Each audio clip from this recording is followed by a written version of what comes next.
Donald Trump's hush money case in New York will sentence him next week.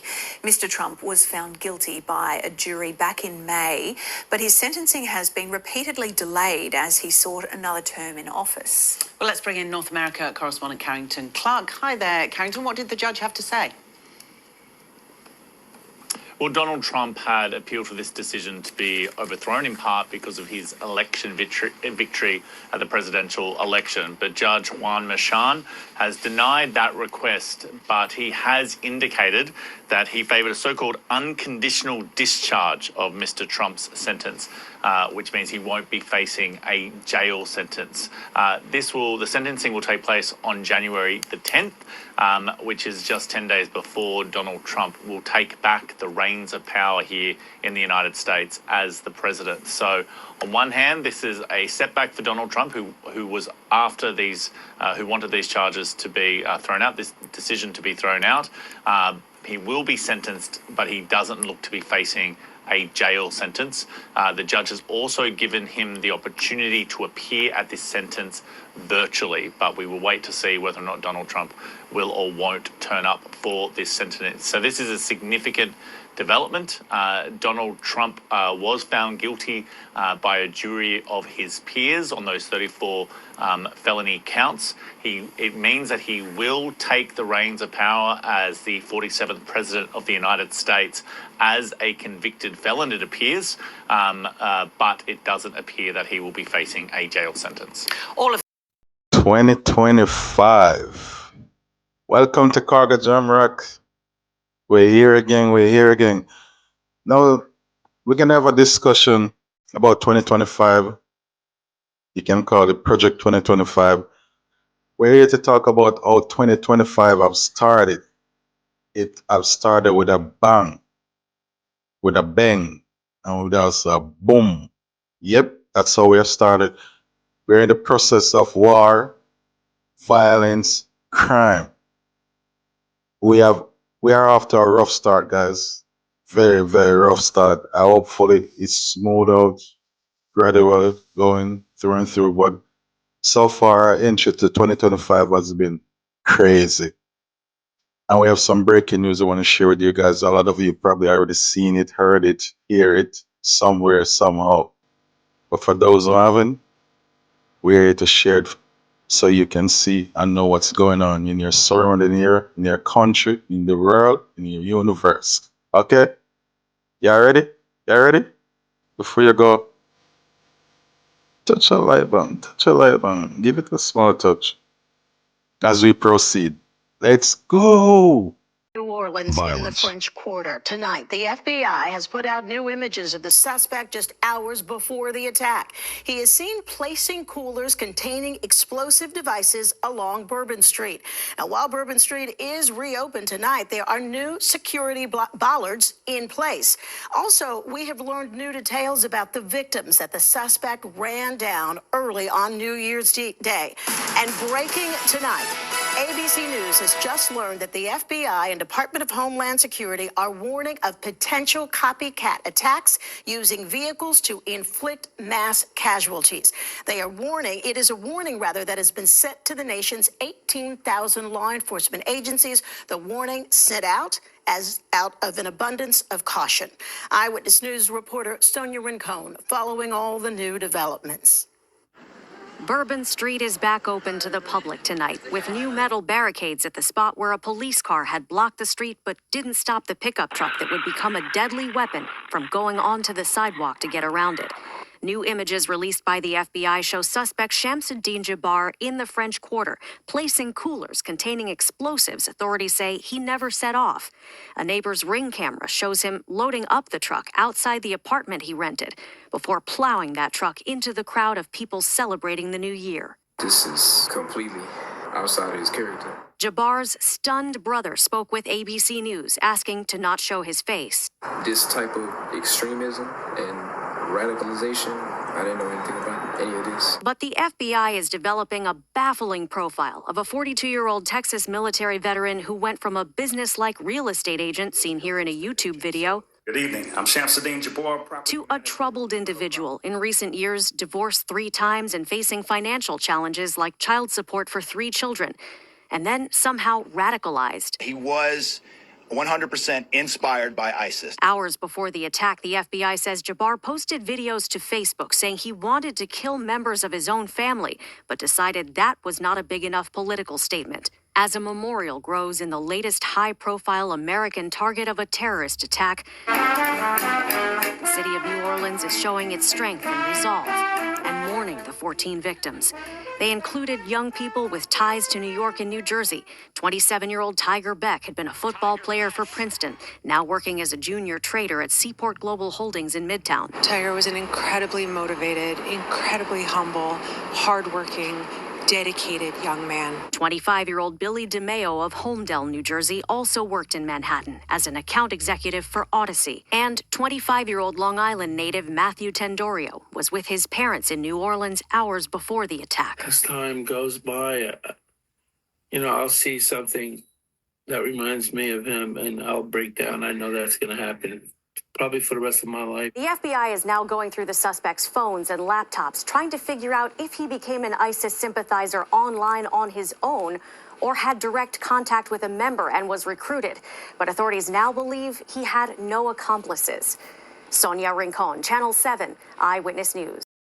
So yes, guys, that was an accident that took place on New Year's Eve, to be precise, of this guy, this gentleman, this terrorist, as the news is calling him, drove his truck 100 centimeter miles per hour, and he killed 10 persons. So far, that's 10 persons I've heard in the news that lost their life. Condolence to the family. The news is classifying this person as a terrorist. They have gathered information. I don't know what it's saying so far. And then we have another incident that happened in Hawaii. A celebration that turned deadly. People lost their life. People in the hospital fighting for their life. Take a look. Fireworks explosion outside a home in the Honolulu area. 3 people killed and dozens more injured during a New Year's Eve celebration. First responders racing to the scene. The injured rushed to local hospitals, many in critical condition. What we are learning tonight about the investigation. Here's ABC's Stephanie Ramos. It started as a joyous New Year's celebration in Honolulu, but a few blocks from the crowd gathered on this balcony near Pearl Harbor, the celebration at one home turned deadly. You can see and hear a wave of violent explosions in the distance. Officials say at least 3 people were killed at the scene, dozens of people injured, most in critical condition with burn and blast wounds. Officials say the massive explosions were caused by illegal fireworks. Mary, the governor called it a painful reminder of the danger posed by illegal fireworks. Officials say for some of the first responders who had been to war, the wounds reminded them of some of the things they'd seen in combat. Mary, just awful. Stephanie, Start to the new year in Queens after a mass shooting sent several people to the hospital. Those 10 victims between 16 and 19 years old. They're recovering after being shot late last night outside an event space in Jamaica where a memorial was being held for another teenager who'd been shot and killed. Police now looking for between 3 to 4 gunmen, and they say the shooting appears to be gang-related. Eyewitness News reporter Shantae Lands live this evening at that scene in Jamaica, where, with more on where this investigation stands. Shantae? Well, Sandra and David, I spoke with the club's owner, one of them, and he says there was a memorial service being held on the 2nd floor of this club at the time. There were 90 people here about, and many of them outside here. That's when police say multiple people arrived and opened fire. I need roads closed off, massive crime scene, every available unit in the 103 here right now. New York City's first mass shooting of this year leaves 10 teenagers shot. We just saw when they were putting them in the ambulance. Many teens seen on surveillance video running for their lives. I thought it was firecrackers. Then it went toot, toot, toot, toot, toot. I said, no, those are not firecrackers. Those are gunshots. Evidence markers show the spot of 30 shell casings outside of Amazora nightclub in Jamaica, Queens last night, where a private memorial was held for a slain teen from Brooklyn. 16-year-old Terrion Mungo was shot and killed in Fort Greene, Brooklyn last October.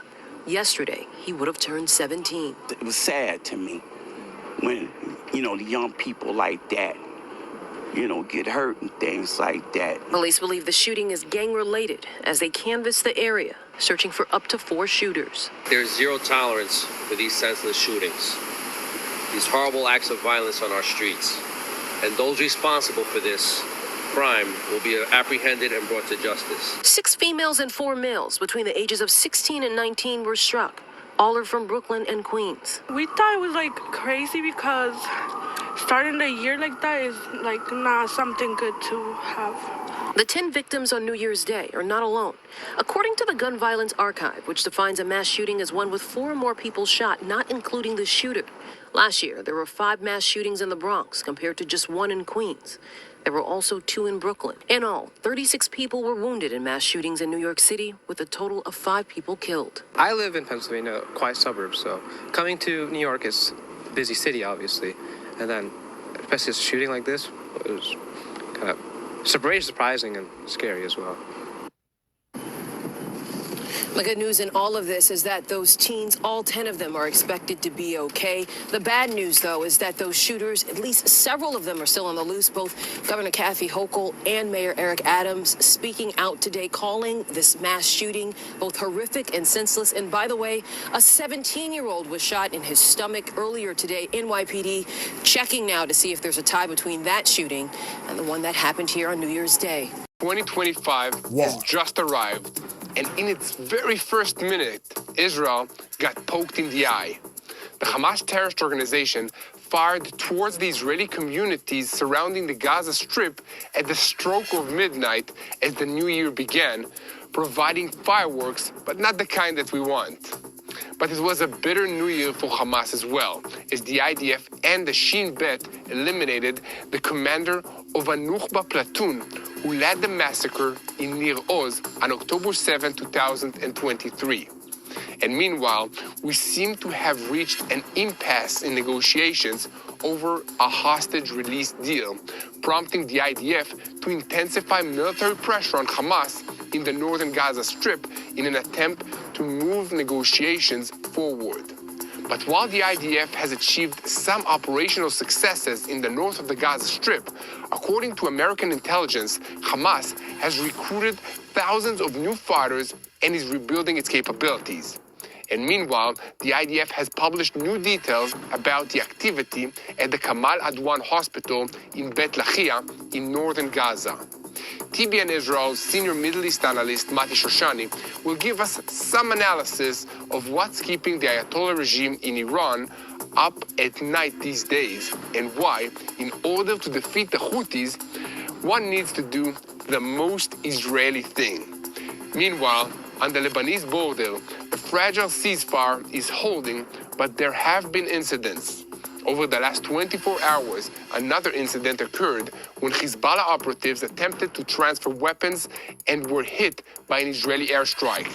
A senior Hezbollah official is threatening that if the IDF does not withdraw, it will respond severely. And elsewhere, the negotiations for the release of our hostages held in Gaza by Hamas appear to have reached an impasse. We're at a level, hear me out, of violence and crime and looting in this society we're living in right now, in this world we're living in. It's war, it's death, it's destruction. But none of this is new. We have seen from this world of existence, it's always been war, it's always been crime. But the difference is today is that people have no remorse. People is actually taking other people's life like it's nothing. People are losing their life for the smallest thing ever. The simplest thing people are losing their life for. People are suffering, yeah? That is number one. Everything is so expensive. Homelessness has become a full-time job right now. Yeah. you can apply to be homeless. It's become a full-time job to be homeless right now. People are hungry, people are homeless, people are shelterless, and people are very, very, very, I gotta stress this, people are very stressed out. Depression is an highest they ever seen recording. Men are failing because of lack of source, lack of resource, and lack of mental health as well. Men are declining. As men is declining. Women are taking the position that men used to have, or that belongs to men. I'm not talking about work, I'm talking about foundation, I'm talking about men boundaries. Women are now filling a lot of gaps that men used to fill. And a lot of these women are doing it because they have no choice. And a lot of women are doing this because of choice. It might seem that the world is going crazy. It is. It is. The world is going crazy. Since 2020, the world has flipped. And it keeps going higher and higher in everything. In crime, in expense, in roofing, in sheltering, everything's going higher and higher daily. Where I'm living at, when I just moved here, it was illegal for you to be homeless. Now it's like welcoming. It's so much homeless people here right now. The city can't do anything about it. They just keep coming daily. And they're sleeping and living anywhere they can. Is it their fault? I don't know. But one thing for sure, anywhere there's growth, there's going to be poverty, there's going to be the crime, and there's going to be violence. Growth comes with all of that. It's a package. You understand? So that can be one of the reasons, because most of the people that is here homeless are not from here. People are coming all over, from all over. They're looking green apart. But what I'm trying to say, guys, we're off to a rough start. But it don't have to finish rough. We as human, we miss the humanity in human. It's all about you. Humanity means us. But we're missing the us part. Everybody's thinking about their self right now. And no self have never and will never accomplish anything. Self by itself is nothing. Believe. There's nothing that has ever been built that has been built by one person. Whether it be spiritual or physical, nothing. It's always a unit, a team. People, show some empathy. Come on. You can't save the world, that's for sure. But you can actually help one. And it don't have to be cash. It can be so much. Sometimes you'll be surprised what you can do and say to people to let them feel so like there's hope for tomorrow. Sometimes it's just thank you. Sometimes it's just you're welcome. Sometimes it's just have a great day. Have a blessed day. You'll be surprised to see people going through but you don't know what they're going through. And just one word can make a difference in that person's life. At least for the day. Yeah? This guy that drove the truck through all those people.